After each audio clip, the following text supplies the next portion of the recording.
السلام علیکم ورحمۃ اللہ وبرکاتہ۔ آج کا ہمارا موضوع جو ہے وہ موسیقی کے اوپر ہے اوریجنلی، اور وجہ موسیقی کی یہی ہے کہ کچھ لوگوں نے موسیقی کو بالکل حرام قرار دے دیا ہے کہ موسیقی جو ہے وہ حرام ہے، بس اب اس کو آپ حرام کے ذمے میں لے کر آئے، اور کچھ ہمارے متشدد علماء انہوں نے اس کو اور بڑھاوا دے دیا، جس کی وجہ سے معاملات جو ہیں مزید جو ہے وہ خراب ہوتے گئے۔ کچھ گلا میرا خراب ہے، پچھلے دنوں کووڈ ہو گیا تھا، کرونا، تو اس کے بعد اثرات تو رہتے ہیں اس کے، اور کافی عرصے بعد جاتے ہیں۔ بہرحال موسیقی کے متعلق عام لوگوں میں عام تاثر یہ پایا جاتا ہے کہ حرام ہے، اور اوپر سے ہمارے علماء نے جو کچھ کیا ہے، فرقہ وارانہ تقسیم نے مزید دو اچھا کر دیا، لیکن کبھی کسی نے غور نہیں کیا کہ سابقہ اقوام اس لیے باعث سزا ٹھہری کہ ان کے علماء نے اللہ کے حقوق اپنے نام کر لیے تھے، اور کسی بھی کام یا بات کو اپنی مرضی اور پسند کے مطابق حرام یا حلال قرار دیتے تھے۔ مومنو، جو پاکیزہ چیزیں اللہ نے تمہارے لیے حلال کی ہیں ان کو حرام نہ کرو، اور حد سے نہ بڑھو کہ اللہ حد سے بڑھنے والوں کو دوست نہیں رکھتا۔ المائدہ 87 نمبر آیت ہے۔ آج یہی حالت امت مسلمہ کی ہے۔ اتنی دیدہ دریری سے اور بلند بانگ کسی بھی چیز کو حرام قرار دے دیتے ہیں، حالانکہ تمام حرام چیزیں اللہ نے واضح قرآن میں بیان کر دیں۔ یہ وہی لوگ ہیں جنہوں نے کچھ عرصے قبل لاؤڈ سپیکر پر کا استعمال حرام قرار دیا، آج خود استعمال کر رہے ہیں، بڑے آرام سے کر رہے ہیں، ان کے لیے حلال ہو گیا۔ ٹی وی کو حرام قرار دے دیا، آج ہر ایک کی خواہش ہوتی ہے کسی نہ کسی طرح ٹی وی کو پروگرام مل جائے۔ تصویر کو حرام قرار دے دیا، آج پوز بنا بنا کر تصویریں بن رہی ہوتی ہیں۔ ریشمی کپڑے کو حرام قرار دے دیا، آج ریشمی امامیں اور خالتیں پہنی ہوتی ہیں۔ سود کو حرام قرار دیا، آج اسلامی بینکنگ کے نام پر وہی سود بآسانی ڈکار مار کے کھایا جاتا ہے۔ کس چیز کا آپ ماتم کریں گے؟ ماتم کرتے کرتے آپ کا سینہ چھلنی ہو جائے گا، مگر آپ سمجھ نہیں سکیں گے کہ کیا کریں اور کہاں جائیں۔ اس کی وجہ صرف اور صرف یہ ہے کہ ہم نے اور آپ نے سب نے قرآن کو چھوڑ دیا۔ اگر ہم خود قرآن پر غور کرتے تو ہمارے کسی کے پیچھے بھاگنے کی ضرورت نہ رہتی، بلکہ کسی بھی غلط اقدام پر ہم خود ٹوک سکتے تھے، مگر ہم نے تو خود قرآن کے خلاف اعلان جنگ کیا ہوا ہے۔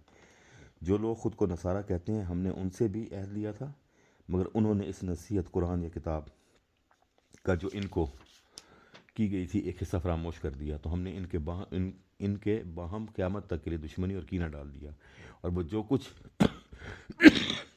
وہ کرتے رہے اللہ قریب ان کو ان سے آگاہ کرے گا۔ المائدہ نمبر 14۔ جب کسی بھی قوم نے کتاب کو چھوڑ دیا، جیسے آج مسلمان نے چھوڑ دیا، عیسائیوں نے چھوڑ دیا، یہودیوں نے چھوڑ دیا، بنی اسرائیل نے چھوڑ دیا، کہہ لیں آپ، یا کتاب کا کچھ حصہ چھوڑ دیا، تو اللہ نے انہیں آپس میں ہی لڑا دیا۔ اور دیکھ لیں آپ، مسلمان فرقوں میں لڑ رہے ہیں، عیسائیوں میں فرقوں میں لڑ رہے ہیں۔ اگر آپ دیکھیں تو بنی اسرائیل کے یہودی جو ہیں وہ بھی فرقوں میں لڑ رہے ہیں۔ تو آج جو مسلمان درمیان ہو رہا ہے، ذرا گریبان میں جھانک لیں۔ اب اس اصل مضمون کی طرف آتے ہیں۔ اللہ رب کائنات نے پوری کائنات کو نہایت حسین بنایا ہے، اور انسان کے لیے قدرت نے بے شمار سامان و فرحت و سرور پیدا کیے ہیں۔ یہ شگفتگی و مسرت انسانی زندگی کا ایک بڑا اہم حصہ ہے، بشرطے کہ اس میں توازن قائم رہے۔ جس طرح انسان اپنی بقا کے لیے مادی اسباب کا محتاج ہے، اسی طرح کچھ روحانی مسرتیں بھی ہیں جن کا وہ محتاج ہے۔ مثلا کھانا ایک مادی تقاضا ہے، مگر اس کا روحانی تقاضا یہ ہے کہ کھانا صاف ستھرا ہو، نمک مسالے میں تناسب ہو، کچا نہ ہو، سڑا بھسا نہ ہو۔ کھانے میں اگر بال یا مکھی پڑ جائے تو لطیف طباعت مقدر ہو جاتی ہیں اور بھوک اڑ جاتی ہے، اور کھانا نہ کھانے پر طبیعت زور دیتی ہے۔ اس سے ثابت نہیں ہوا کہ بھوک معدے کی نہیں، ذوق کی بھی ہے۔ یہ ذوق بھوک کے برابر ہی نہیں، بلکہ اس پر غالب ہی آ جاتی ہے۔ مادی اور روحانی تقاضوں میں وہی فرق ہے جو قانون اور اخلاقی اقدار میں ہے۔ قانون مادی زندگی کے کچھ گوشوں کو پر کر سکتا ہے، لیکن خود قانون بالکل بے معنی اور بے جان ہوتا ہے اگر اس کی بنیاد اخلاقی قدروں پر نہ ہو۔ مادیت اور روحانیت بظاہر ایک دوسرے کی ضد نظر آتے ہیں، لیکن انسان کو دونوں کا جامع بنایا گیا ہے، اور دین، انبیاء، کتابیں، اسلام اس فرق کو دور کرنے کے لیے ان دونوں میں ایک حسین امتزاج پیدا کرتا ہے، سکھاتا ہے کس طرح مادیت میں رہ کر اصل حقیقت تلاش کرتے رہو۔ اسلام نہ تو نری مادیت کا قائل ہے اور نہ ہی نری روحانیت کا قائل ہے۔ یہ رہبانیت جو انہوں نے خود ایجاد کرنی تھی، ہم نے ان پر فرض نہیں کیا تھا، مگر انہوں نے اپنے خیال میں اللہ کی خوشنودی حاصل کرنے کے لیے خود ہی ایسا کر لیا، پھر جیسا اس کو نبھانا چاہیے تھا نبھا بھی نہ سکے۔ الحدید 27 نمبر۔ اور نری مادیت کے لیے یہ لوگ چوپایوں کی طرح ہیں، بلکہ ان سے بھی گئے گزرے ہیں۔ الاعراف 179۔ پر یہ کون سی رہبانیت ہے جو لوگوں نے اختیار کی، ایجاد کر رکھی تھی؟ یہ وہی رہبانیت ہے جس کا سارا زور روح پر دیا جاتا ہے اور مادے کا کوئی لحاظ نہیں رکھا جاتا۔ تاریخ اخلاق یورپ میں رہبانیت کے چند نمونے۔ ایک مشہور راہب یوحنا مسلسل 3 سال تک کھڑے ہو کر عبادت کرتے رہے اور اس مدت میں ایک لمحے کے لیے نہ بیٹھے نہ لیٹے۔ جب بہت تھک جاتے چٹان سے جسم کو سہارا دے لیتے۔ بعض راہب کسی قسم کا لباس نہ پہنتے بلکہ اپنے ہی بالوں سے جسم کو ڈھانپ لیتے۔ سینٹ ابراہم نے 50 سالہ مسیحی زندگی میں اپنے چہرے یا پیر پر کبھی پانی نہ پڑنے دیا۔ اہل زہد کا ایک طبقہ صرف گھاس کھاتا تھا۔ جسم کی طہارت، صفائی، روحانی پاکیزگی کے منافی سمجھی جاتی تھی۔ جو زہد میں جتنی ترقی کرتا اسی قدر غلاظت کا مجسمہ سمجھا جاتا تھا۔ راہبوں کے مکان نہ ہوتے بلکہ پہاڑوں، غاروں، جنگلوں اور قبرستانوں میں ان کا مسکن ہوتا۔ اگر عورت کا سایہ پڑ جاتا تو ساری زندگی کی ریاضت ضائع ہو جاتی۔ کچھ یہی حال طریقت والوں کا ہے، اس کی طرف بھی ہے، ہماری طرف یعنی کہ مسلمانوں کی طرف۔ اگر پہاڑ جنگل ان کا مسکن ہے جو نہایت جتنا غلیظ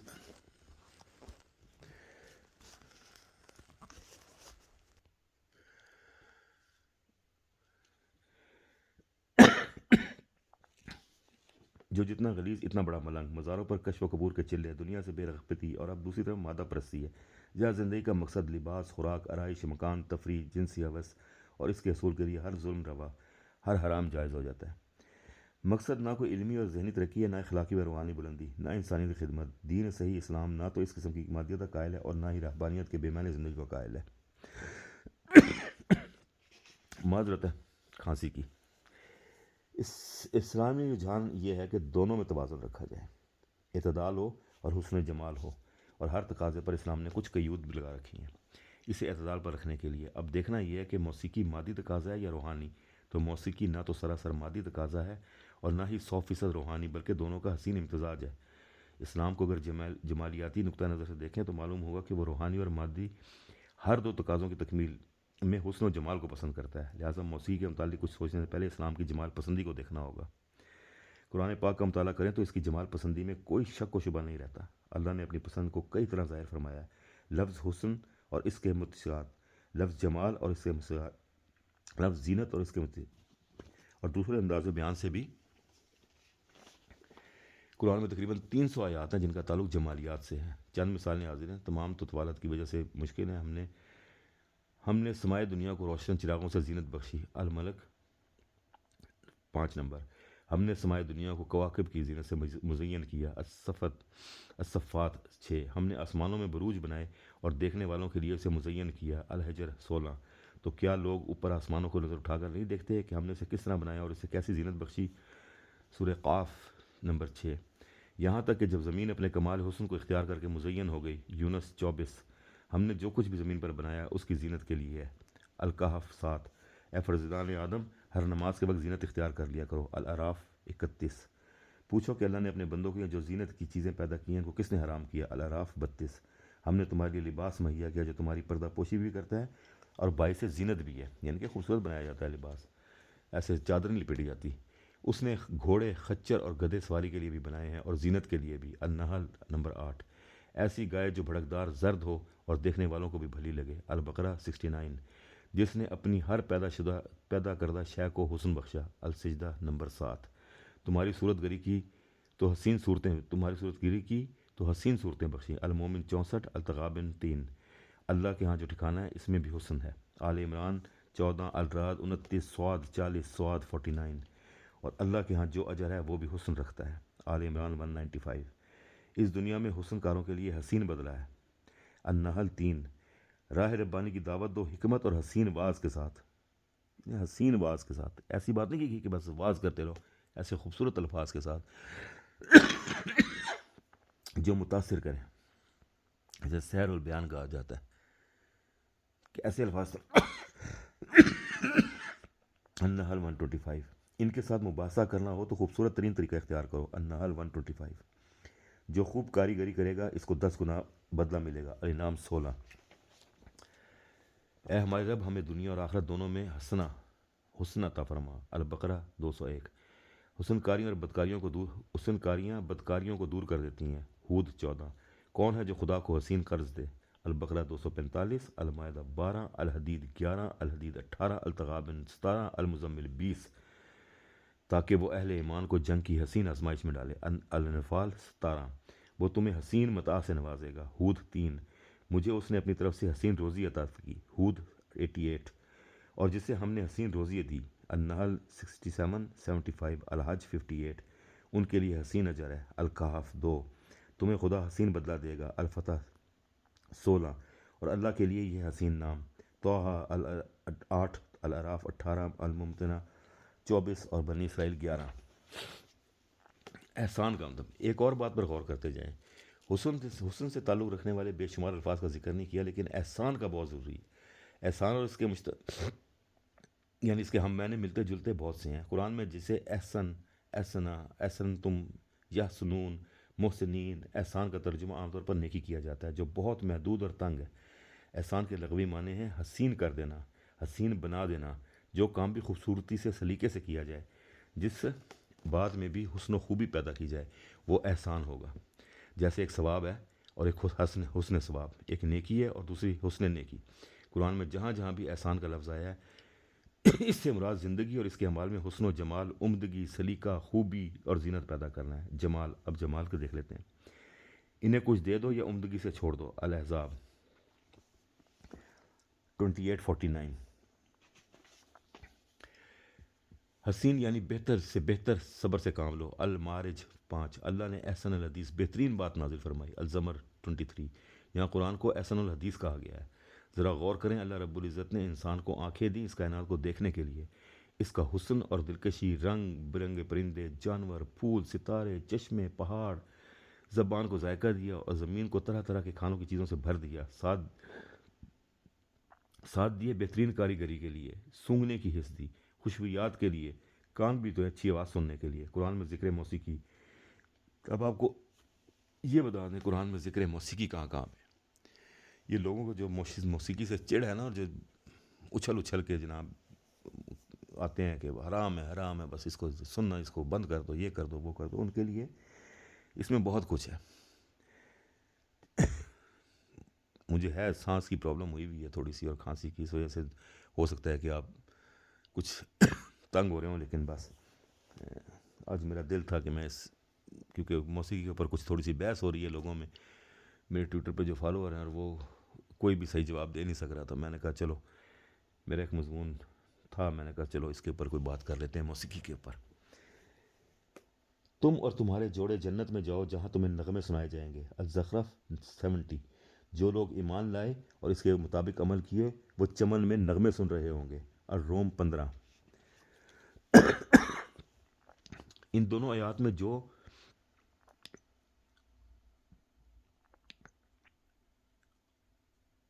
جو الفاظ ہیں وہ الحبرہ سے ہیں، یعنی جس کا عام طور سے ترجمہ مسرور ہو، مگن ہوں گے، خوش ہوں گے سے کیا گیا ہے۔ یہ ترجمہ بھی غلط نہیں، لیکن کیونکہ حبرہ کے یہ معنی بھی ہیں، لیکن امام شریف مرتضیٰ حسین زبیدی تاج العروس جلد نمبر 3 صفحہ نمبر 118 میں اس کے ایک اور معنی بھی لکھتے ہیں۔ حبرہ ہا کے زبر سے مراد بہشتی نغمہ ہے، اور زجاج کے مدرجہ بالا آیات کی تفسیر یہی ہے، اور کہا کہ لغت میں ہر اچھے گانے کو کہتے ہیں۔ شیخ عبداللہ البستانی اپنی آخری مستند لغت البستان میں لکھتے ہیں، خبرہ یعنی ہر عمدہ گانا، اور خاص طور پر جنت میں گانوں کا سننا۔ مصباح اللغات المجند کا ترجمہ ہے، اس میں حبرہ کے معنی خوشی، نعمت پر عمدہ راگ۔ اس کے علاوہ تفسیر ابن کثیر اور تفسیر کشاف میں بہشتی نغمے ہی منقول ہے۔ بدترین آواز گدھوں کی رینک ہے۔ 1931، جب بدترین آواز کا ذکر قرآن میں ہے تو بھلی آواز بھی تو ہوگی جو کانوں کو حسین و خوبصورت لگے۔ سیدنا داؤد ایک جلیل القدر پیغمبر ہیں جن کے متعلق مقدس بائبل اور دوسرے شواہد سے غنا مزامیر سے دلچسپی لینا ثابت ہے۔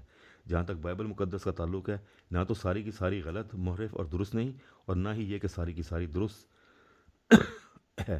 اگر فی الواقع بائبل کو اول تا آخر خود ساختہ تسلیم کر لیا جائے تو تمام قرآنی آیات کی توجہ دشوار تر ہو جاتی ہے، جن میں تورات اور انجیل پر ایمان لانے کو جزو ایمان قرار دیا گیا ہے، یا جن میں قرآن کو بائبل کا مصدق بتایا گیا، یا جن میں اہل کتاب کو بائبل کے سانچے میں زندگی ڈالنے کی ہدایت کی گئی ہے۔ سو بائبل میں جو کچھ باتیں شامل شدہ ہیں اور کچھ درست، جانچنے کا ایک بڑا معیار خود قرآن پاک ہے۔ اب ذرا بائبل کے ایک حصے کو، زبور کو دیکھیں۔ یہ کتاب حضرت داؤد پر نازل ہوئی تھی۔ زبور جو ہے وہ داؤد پر نازل ہوئی تھی، یہ تقریباً مسلمانوں کو پتہ ہے. اور ہم نے زبور داؤد علیہ السلام پر نازل کی 4:163. اس کے 5 حصے اور کل 150 ابواب ہیں. یہ ساری کتاب نظم میں ہے، اس لیے زبور کو مزامیر داؤد بھی کہتے ہیں، داؤد علیہ السلام بھی کہتے ہیں. مزامیر جمع ہے مزمور کی، زمر کے معنی ہے بانسری وغیرہ پر گانا. اس کے لیے سب سے جامع لفظ گیت ہے. چنانچہ خود زبور کا 66 باب یوں شروع ہوتا ہے: میر مغنی کے لیے گیت یعنی مزمور. اور 67 باب کا آغاز یوں ہوتا ہے: میر مغنی کے لیے تار والے سازوں کے ساتھ مزمور یعنی گیت. باب 6: میر مغنی کے لیے تار دار سازوں کے ساتھ شمینیت کے سر پر داؤد کے مزمور. باب 8: میر مغنی کے لیے گیت کے سر پر. باب 16: داؤد کے مقتان کے سر پر. اس طرح سارے سروں کے نام ہیں.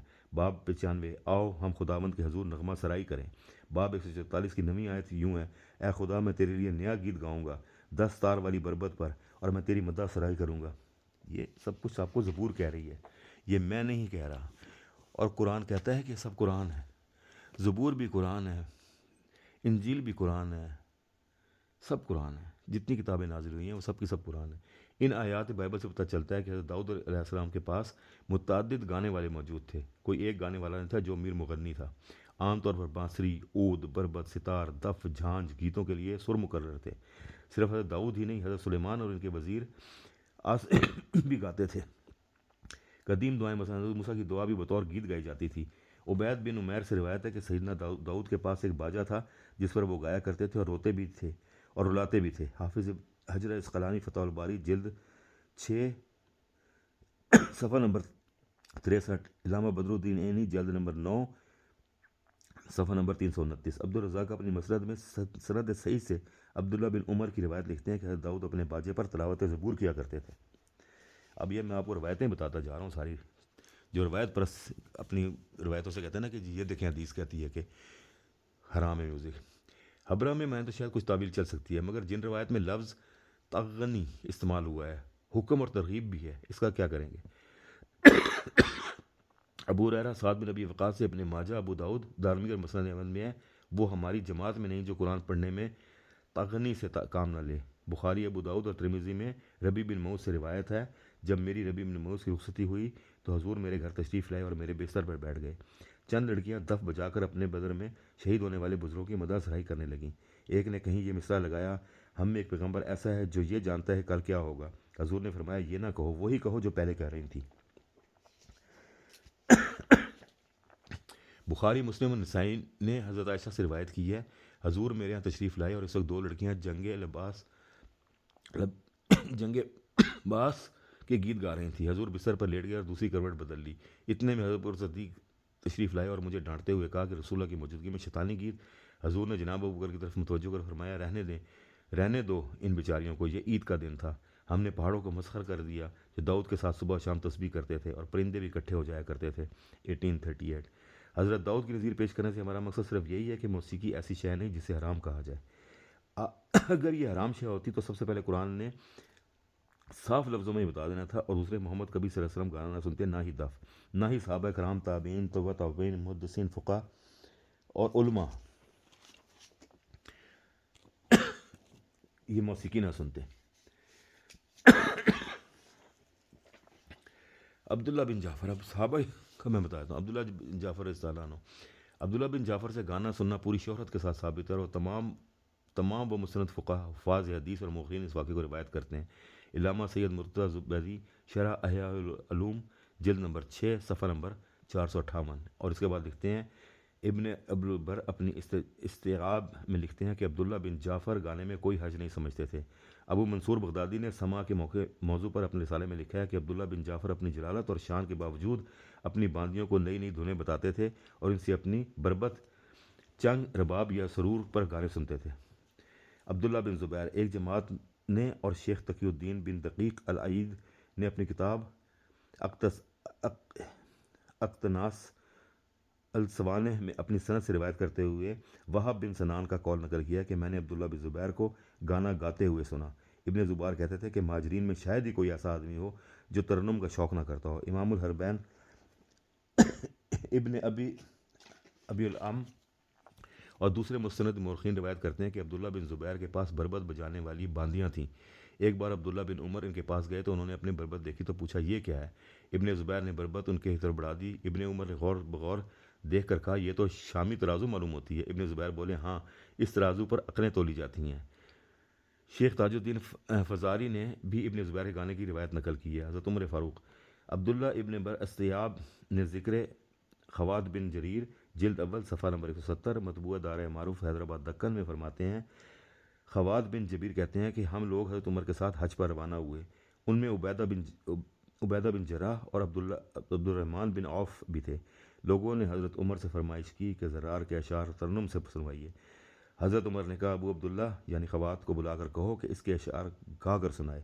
خوات کہتے ہیں کہ شغل رات گئے جاری رہا، یہاں تک کہ صبح ہونے لگی تو حضرت عمر نے فرمایا خوات اپنی زبان اب بند کرو کیونکہ اب صبح ہو چکی ہے۔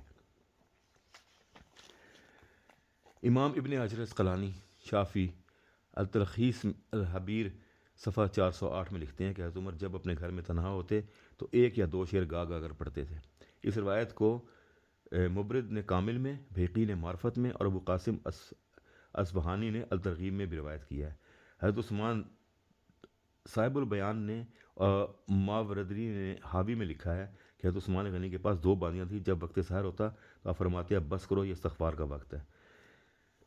عبد الرحمن بن عوف روا ابو بکر بن ابی شیبہ و ابن عبد البر و مجرب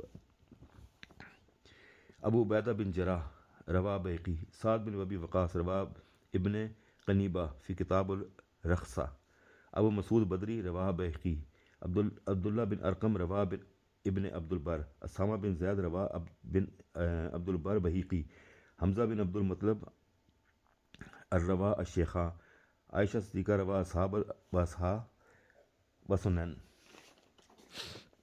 اس کے علاوہ اور بھی کتنے ہی صحابی ہیں جن کا ذکر کتابوں میں موجود ہے کہ وہ گانا سنا کرتے تھے، اور کتنے ہی تابعین ہیں وہ گانا سنتے بھی اور دھنیں بھی بناتے تھے۔ ابو منصور بغدادی اپنے رسالہ سما میں لکھتے ہیں قاضی شریف باوجود اپنی جلالت شان و بزرگی کے نئی نئی دھنیں ایجاد کرتے تھے اور گانے والی باندیوں سے انہیں سنا کرتے تھے۔ شعبی محدث 103 ہجری کے متعلق ہے کہ وہ آوازوں کو تقیل اولا اور ثقیل ثانی میں اور اس کے علاوہ دوسرے درجات میں تقسیم کرتے۔ عطا بن رباح اور اکابر تابعین میں ہیں اپنے علم زہد و تقوی اور عبادت کے باوجود آوازوں کی فنی تقسیم کرتے۔ بہقی ابن قتیبہ ابن عبداللہ محمد بن اسحاق نے بھی اپنی اپنی سندوں سے ان کے سماع غنا کی کئی روایت لکھی ہیں۔ عبد الملک بن صاحبون مفتی مدینہ امام مالک کے فقہ میں شاگرد تھے، گانا سننے کے شوقین تھے۔ ان کے متعلق حافظ ابن حجر ابن عبد البر کا ایسا ہی قول رکھا فرماتے ہیں۔ صاحب تذکرہ ہمدونیہ روایت کرتے ہیں کہ ابو حنیفہ اور سفیان ثوری سے گانے کے متعلق پوچھا گیا تو دونوں نے جواب دیا کہ اس کا شمار نہ گناہ کبیرہ گناہوں میں ہے نہ صغیرہ گناہوں میں ہے۔ یونس بن عبد الاعلیٰ کہتے ہیں کہ میں نے امام شافعی سے اہل مدینہ کا خیال جواز سماع سے متعلق تھا دریافت کیا تو امام شافعی نے فرمایا میں اہل مدینہ میں سے کسی شخص کو نہیں جانتا جو سماع کو مکروہ جانتا ہو۔ الاحیاء جلد نمبر 2 صفحہ نمبر 194۔ مولانا ابو الوفا اپنی فصول میں لکھتے ہیں امام احمد بن حنبل اپنے بیٹے صالح سے گانا سنا کرتے تھے۔ امام عبد الوہاب شعرانی لطائف المنن جلد 2 صفحہ 107 پر لکھتے ہیں شریف ابو محمد ہاشمی سے گانا سننے کے متعلق دریافت کیا گیا تو انہوں نے کہا میری سمجھ میں نہیں آتا کہ میں اس بارے میں کیا کہوں، مگر ہاں اپنے شیخ ابو الحسن تمہیمی کے دولت قدے پر میں حاضر ہوا 370 ہجری میں، جہاں دعوت کا انتظام تھا۔ جو لوگ وہاں موجود تھے شیخ المالکیہ ابو بکر عبری، شیخ شافیہ ابو القاسم دارکی، شیخ الحدیث طاہر بن حسین شیخ ابو الحسن بن شمعون، شیخ ابن مجاہد ابو بکر باقلانی اور شیخ حنابلہ ابو الحسن۔ ان لوگوں نے اتنی خوش گلو آدمی سے کہا کہ کچھ سناؤ۔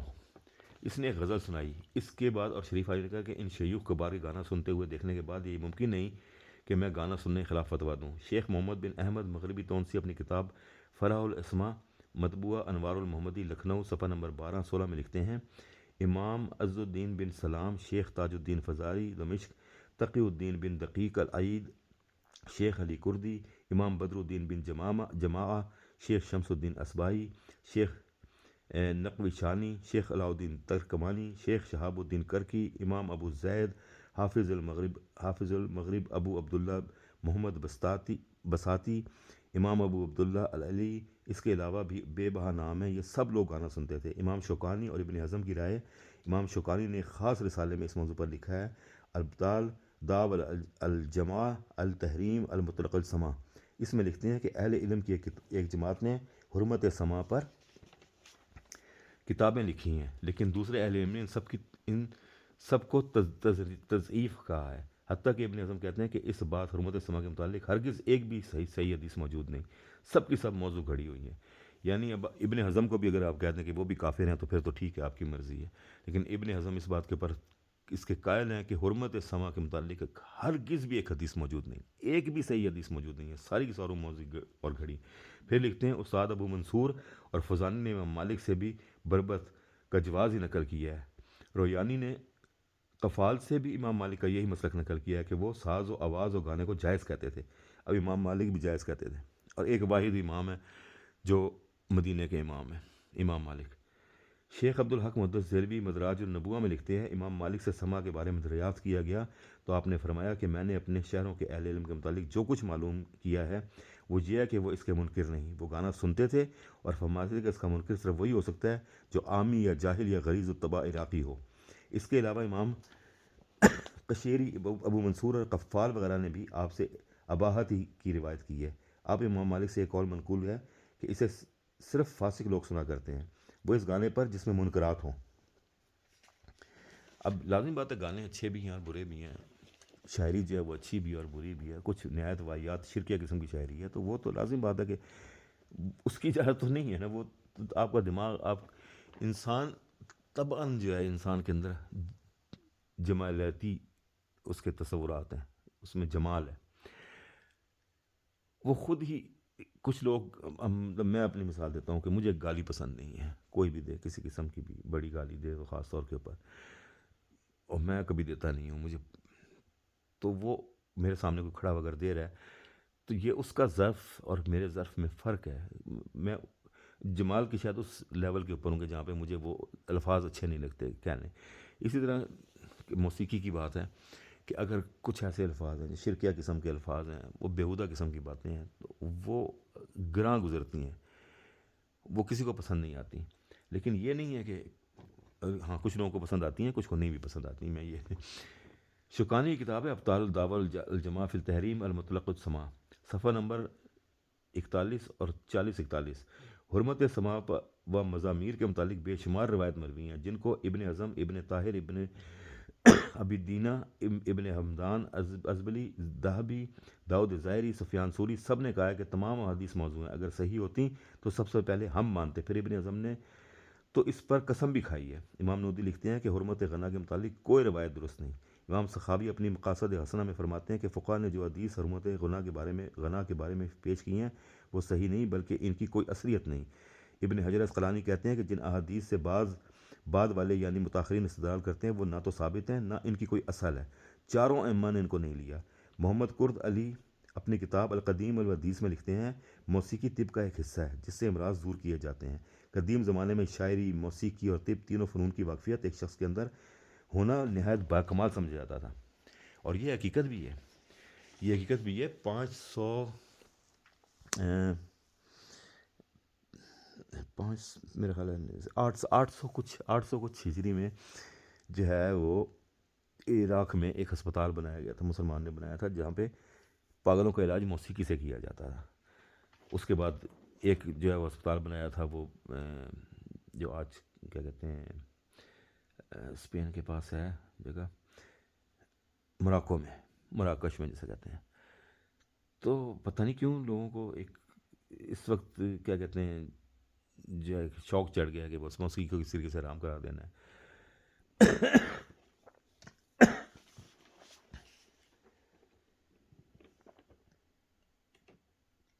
تو محمد کرد علی اپنی کتاب القدیم الحدیث میں صفحہ نمبر 224 پر لکھتے ہیں کہ امراض جن کا بتایا گیا کہ مرگی، اشتیاق وطن، ہوم سکنس جسے کہتے ہیں، کن ذہنی، نیند میں چلنا، عرق النساء، فالج، اعصابی امراض۔ ابن سعد، غزالی، شاہ ولی اللہ اور کرد علی وغیرہ ہم نے موسیقی و مزامیر کو بعض جسمانی اور روحانی امراض کا علاج بتایا ہے، تو یہ کوئی جدید تحقیق نہیں، سیدنا داؤد نے بھی اس کا تجربہ فرمایا ہے۔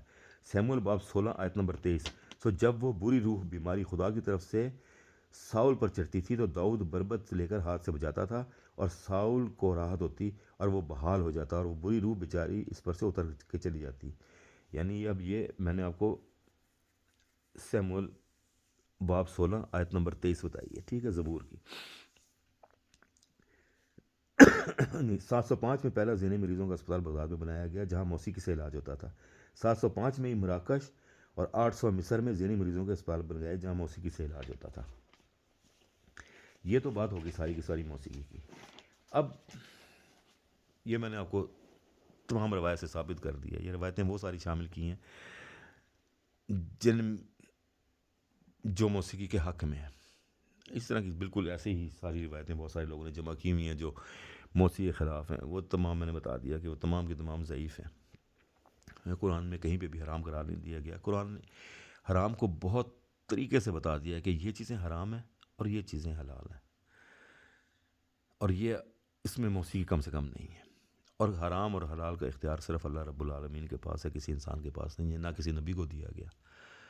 وہ آپ کو ساروں کو پتہ ہے کہ جب شہد کی بات، شہد والا واقعہ جو قرآن میں تحریر ہے، تو آپ کس طرح کسی حلال چیز کو حرام قرار دے سکتے ہیں؟ ایک بڑی سی تنبیہ جو ہے وہ اس میں موجود ہے۔ ہاں ایک بات آ جاتی ہے، کوئی بھی چیز، دنیا کی کوئی بھی چیز، جب وہ حد سے زیادہ اس کو استعمال کیا جائے گا، اعتدال سے ہٹ جائے گا، تو لازمی بات ہے کہ وہ تو پھر درست نہیں ہے، وہ تو کس صورت میں بھی درست قرار نہیں دیا جا سکتا اس کو۔ جب آپ اعتدال سے نکل گئے، اب اگر 24 گھنٹے اگر آپ موسیقی سنتے رہتے ہیں اور جو باقی کام ہے وہ نہیں کرتے، تو لازمی سی بات ہے کہ بالکل پھر اس کی اجازت تو نہیں ہے۔ یہ ایک بیہودہ قسم کے، شرکیہ قسم کے اشعار، جیسے آج کل کی نعتیں، اگر آپ نعتیں سنیں اور وہ جو باقی چیزیں ہیں سنیں تو ان کو سننے سے تو میرا خیال ہے گناہ زیادہ ملتا ہے، اس سے بہتر ہے کہ لتا کوئی گانا سن لیا جائے جس قسم کی وہ غوث کے اوپر اور اس کے اوپر بنی ہوئی ہیں چیزیں۔ بہرحال اگر کوئی شخص سمجھتا ہے کہ مجھے موسیقی نہیں سننی چاہیے، یہ اس کی اپنی بات ہے، وہ نہ سنے بے شک، لیکن کسی چیز کو حرام قرار دینے کا اختیار کسی کے پاس نہیں ہے۔ آپ کسی چیز کو حرام قرار نہیں دے سکتے کسی بھی وجہ سے، جب تک قرآن اس کی تصدیق نہ کرتا ہو۔ آپ کسی روایت سے کسی کا فتویٰ لے کر آپ نہیں آ سکتے کہ جی فلانے نے فتویٰ دیا ہے یہ حرام ہے۔ یہ سب چیزیں قرآن مجید میں نے اس لیے شروع کیا تھا بتائی تھی کہ ان میں ایسے لوگ ہیں جو اپنی مرضی سے حرام کو حلال کو حرام قرار دیتے ہیں، اور اللہ تعالیٰ ان کے اوپر عذاب نازل کرتا ہے۔ میرا خیال ہے کہ موسیقی کی بات سمجھ آ گئی ہوگی، نہیں سمجھ آئی تو اللہ تعالیٰ ہمیں سمجھنے کی توفیق عطا فرمائے۔